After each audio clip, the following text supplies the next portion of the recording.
Hello, everyone. It's October 21st, 2014. It's Tuesday. It's Harp Tuesday. And in today's episode, I'm just going to take a short look at something called the Alberti Bass.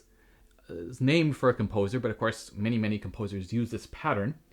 And it's a left-hand pattern, and what it is, let me show it to you. I'm actually going to zoom in, I think, just a little bit.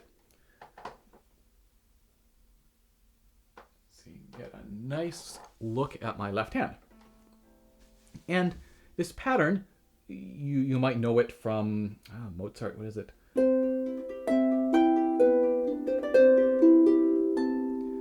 This little... I'm going to do it down here, though, because we might encounter it lower more often. And what it is we're taking a chord, so for example, a C chord, C, E, G, and we're kind of splitting it up, right? We're starting with the bottom note, then we go to the top note, play the middle note, go back to the top note, go back to the bottom note.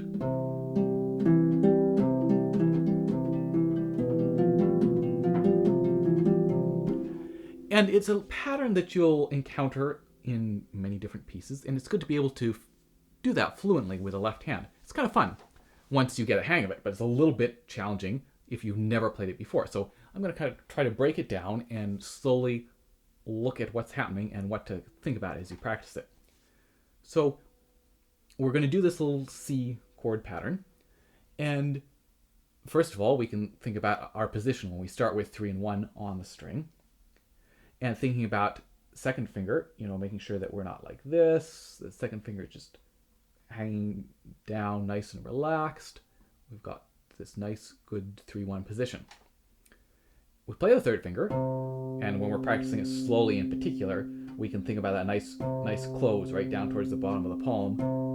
The whole hand, the 4 and the pinky to begin with are nice and relaxed, and then everything gets to close. As it goes, if it's going particularly fast, we might not end up closing all the way, but for now, we're definitely going to be thinking about that nice big closing motion. And now we're going to go down to 2, right? So before we can play the thumb, we're going to go ahead and place 2 on the string. Play the thumb, replace the thumb, and again, we're always kind of placing 1 finger ahead.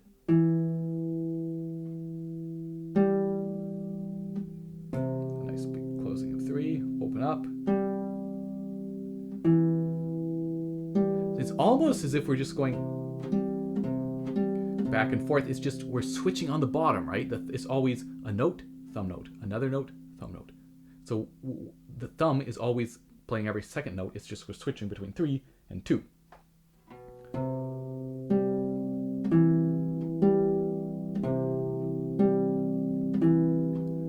So in the beginning, it's really important to take it slowly enough that you're able to make sure that you are just placing one note ahead, right? That we only just have 2 fingers at any one point in time on the string, 2 or 1, so that you don't get tempted to place and then wait a minute, placing out of order, that we want to just be doing 3, 1, 2. 1, 2, 1. And you can see, just that nice closing with 2. And again, thinking about these fingers, that we don't want to be going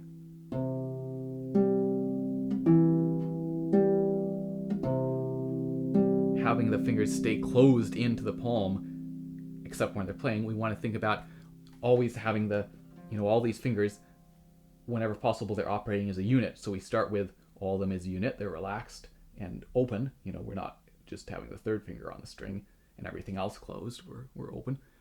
And then everything closes together and everything opens together. Not too much so that you buzz against this, but just enough so that you're not feeling like everything is getting stuck into the palm. That thumb motion, nice wrapping around on the finger.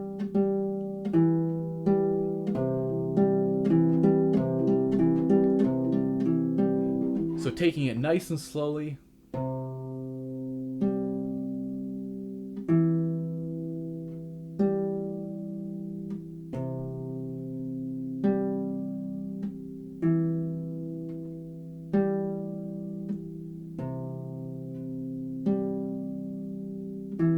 And once you've gotten to the point where you kind of feel like you know vaguely what you're supposed to be doing, like it's to begin with, you're just trying to make sure, okay, everything is working in the right order. We're playing things in the right order. As it starts to get a little bit more comfortable, one thing you can do is take a metronome, right? And just maybe have it click on each note. Click, click, click, click, click, click. And of course, your right hand is conveniently free, so it could turn it up one notch and slowly, imperceptibly build up that speed.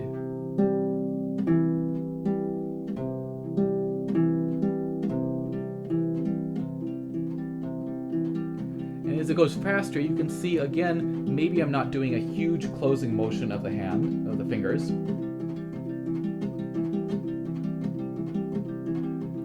But everything's staying nice and relaxed, and the motion, the impetus to play the string is down. It's a closing rather than, say, a plucking like this. We're just kind of pushing those fingers down,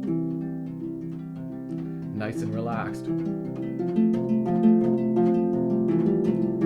So once it feels comfortable, you can experiment with different positions, like inversion.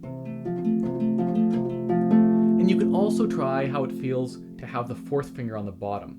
You could even, especially if you have small hands, you could even do that on that inversion. But in particular, say something like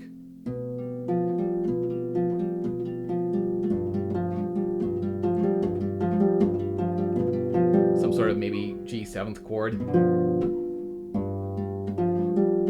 It's going to feel probably harder with a fourth finger on the bottom, but it's the same idea. We, close nicely, everything opens and then closes.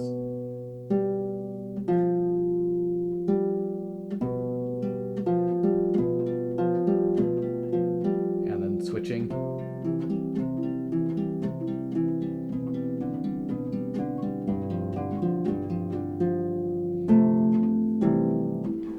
So anyway, it's just a fun little pattern to be able to do, of course.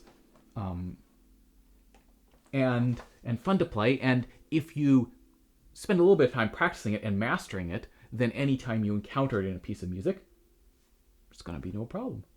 So hopefully that was useful, and I will see you in a couple weeks' time. Cheers.